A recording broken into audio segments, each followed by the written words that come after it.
All right, in this lesson, we're going to do a little bit about something called dipole moments, and then the follow-up is polar molecules. All right, so first of all, let's start off with ammonia. Ammonia is a compound. It's got the formula of NH3. This is the component in window cleaner and a lot of other cleaning solutions. It's got a very strong, distinctive scent. On the other hand, you have natural gas, CH4, also known as methane, and that one actually doesn't have a smell, even though they're actually kind of similar, right? They actually have similar molar masses, and they also have kind of, one central atom, a couple other of hydrogens around it, but they actually are very, very different in terms of that property. One smells a lot, one has no stank. So why is this? First, we have to break this down into two parts. Polarity of bonds. Let's start with this bit. The polarity of bonds is determined by the difference in electronegativity of the bonded atoms involved. So this one again is going to take a couple of bits of sort of side information. I've got right here on the right side a little diagram. We'll actually spend more time with this later on in the year. But effectively, in order to figure out if something has a polar bond or is a non-polar bond, we look at the difference in electronegativity. The word polar basically refers to where things are not shared equally. So if you look right here, polar covalent bonding is where electrons that are shared in a bond are not shared equally. They're shared unequally. And then if you have something like a non-polar bond, that means the electrons are shared more equally.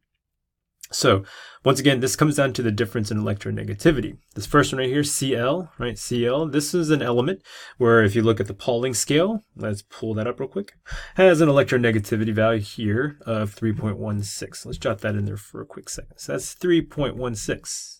All right. What about the other chlorine? Well, that's also going to have a value of 3.16, right? It's the same element. So the difference in electronegativity there is very small, right? In fact, it's nothing, it's zero. There's no difference in electronegativity. So those shared electrons between these two, they're basically being pulled in either direction very evenly. That's a nonpolar bond. On the other hand, you have polar covalent bonding. In this case, right, we can find the electronegativity of hydrogen and chlorine. Since chlorine's here, this is 3.16, jot that in. Hydrogen, let's go ahead and look at this chart again, is going to have a value of 2.20. All right, so 2.20. Doing a little math here, 2.20 versus 3.16, the difference is 0.96. All right, so that difference between hydrogen and chlorine is fairly large. What does that mean by fairly large? Well, we look right here, right? The difference in electronegativity kind of gives you a sort of sense of which things are considered polar and non-polar. So if the difference right here, as you can see, is anywhere from 0.4 to 1.7, right, which 0.96 falls between, is considered a polar bond. Whereas in our first example, right, the difference here, if it's anywhere from 0 up to 0.4, that difference, if it's so small like that, we consider it to be nonpolar. So in this case, right, this example between H and Cl, that's considered a polar bond. C and Cl is a non-polar bond. You notice here on the right side, you have ionic bonding. We're going to save that for another time because we're focusing mostly on covalent bonding. So in this first line right here, this is kind of a review of what that's about, electronegativity. So in the next part right here, if a bond is polar, then it is said to have something called a dipole moment. All right, now this one's a little bit challenging to sort of break down. First of all, the word dipole, right? Di meaning two, pole meaning side. So basically we're saying we have two sides. And there's the word moment, which kind of sounds like a shortened version of the word momentum, which I think it really does come from. There's a history there. So basically we're saying there's some kind of almost like motion associated with two poles, two different sides. This represents both the direction and the strength of polarity. I'm going to drop this word in here real quick, vector. If you know what that means, this is basically an application of vectors. But if you have no idea what that means, you can kind of disregard this for now.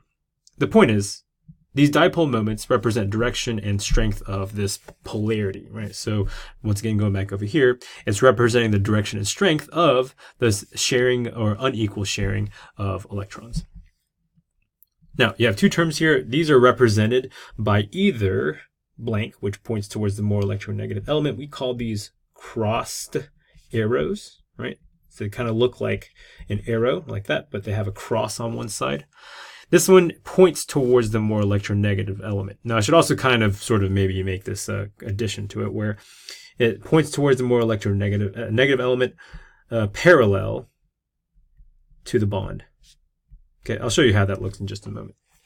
The alternative, which means the exact same thing, but again, different notation, is using something called delta plus and delta minus. Right? So these kind of look like sort of almost like figure eights, but not quite finished, or maybe even an S that has kind of an extra little tail that completes the bottom.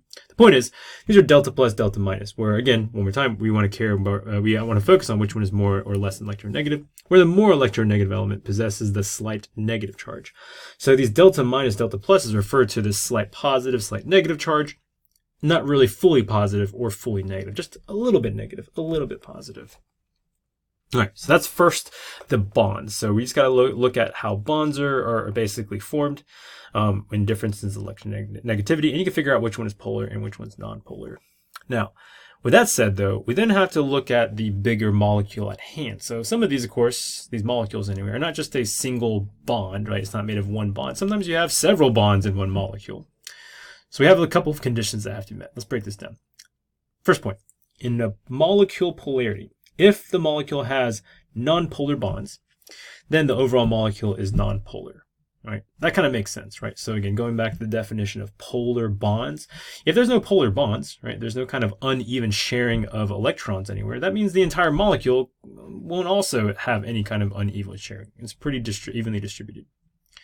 The second one right here, if a molecule has polar bonds in this case, right, but has symmetric, right, symmetric. This is going to be a bit of a tougher idea. Symmetric, S-M-M-E-T-R-I-C. That's kind of a pretty poor version of writing that, but has symmetric dipole moments. Then the molecule is considered non-polar again. Right, so kind of imagine it like this, right? I'm going to go ahead and draw an arrow like this, representing one dipole moment. And then I have something that is directly across from it, which is, again, equal, but in opposite directions, of another dipole moment, right? So if I combine these two together, right, even though this is a polar indicator, this is also representing polarity. If they're completely opposite from each other, they basically cancel off. It's almost like a tug of war where both sides are evenly matched. In that case, because it's symmetric, then the molecule is nonpolar. Unfortunately, not everything lines up perfectly in a straight line, so we'll talk a little bit more about other examples of what symmetric might look like. For now, though, just recognize polar bonds, but symmetric, then it's considered nonpolar. The last one, if a molecule has polar bonds, but has asymmetric, right? So this one you got to be careful here. This A in this case is the Latin prefix meaning not, right? So asymmetric, or you can also just say non-symmetric, right? To kind of help clarify some of that as well. Either way, if a molecule has polar bonds, but in this case has asymmetric or dipole moments, then the molecule is considered polar. You might even just, use the word and instead. That might make more sense. So if a molecule has polar bonds and is asymmetric, then the molecule is polar. Okay, so this procedure that I'm going to give you here is basically going to summarize a lot of those ideas. And some of this is going to take a bit of sort of understanding of the geometry. So first, determine the molecular geometry of the molecule. Some amount of this, again, requires you to have that background. And of course, that assumes you have the Lewis structure and so on and so forth. 2, determine the polarity of each bond, and then sketch the dipole moment, if applicable. 3, determine the symmetry of the dipole moments, once again, if applicable. And then finally, determine if the molecule is polar. Okay, so let's try this out.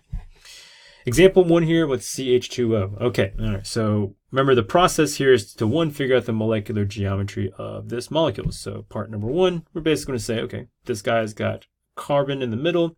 You've got 1, 2, 3 electron domains around the central atom. Remember the double bond counts as 1 electron domain. That's going to be trigonal planar. Trigonal planar.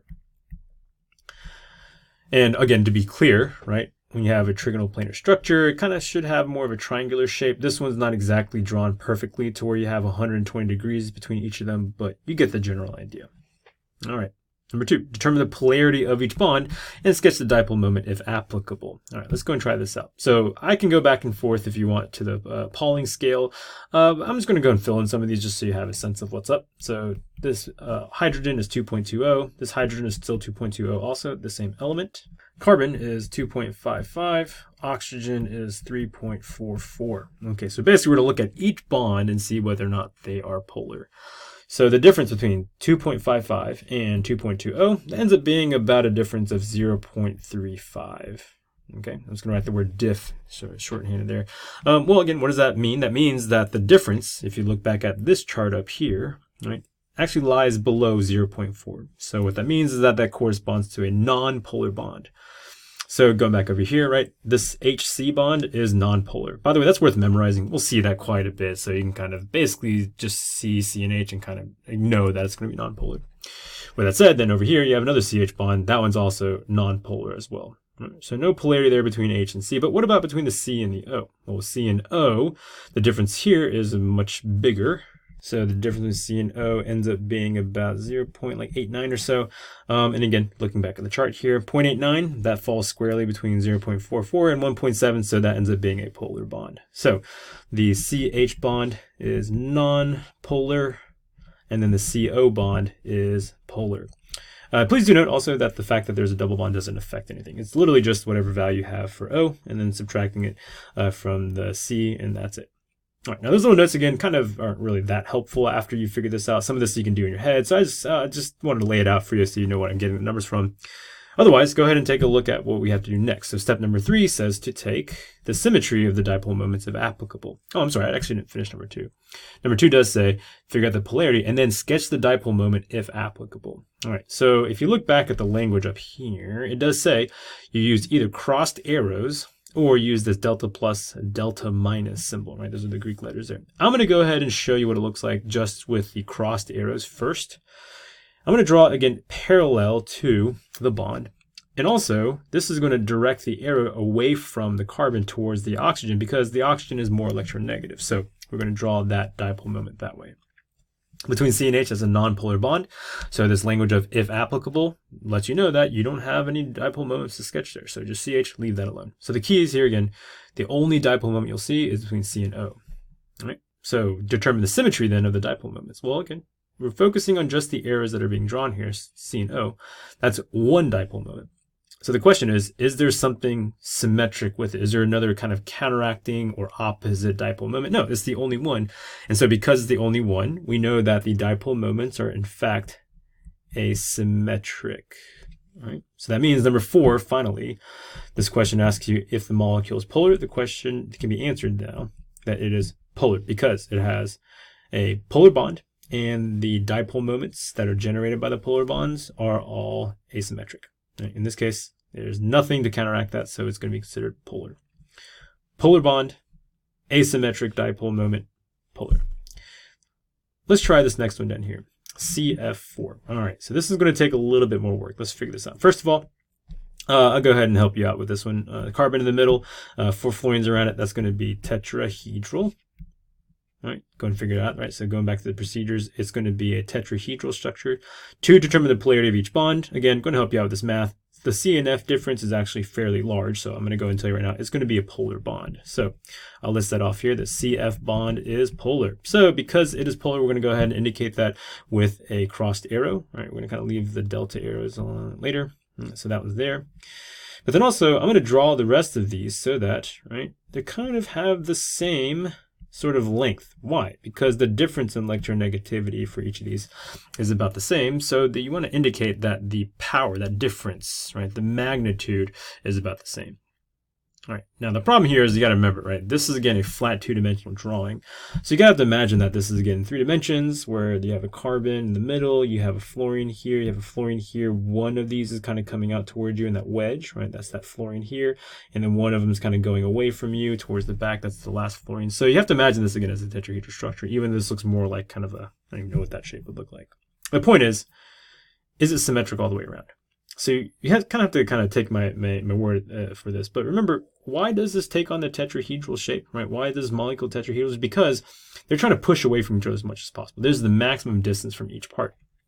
And because of that, it's actually a symmetric molecule, right? Everything around there is 109.5 degrees between each of these bonds. If all the bonds have the same angle, you at least know that is going to be symmetric. So in this case, all of the bonds, all of these make them the dipole moments, these little crossed arrows that are written on top of it, those are now symmetric.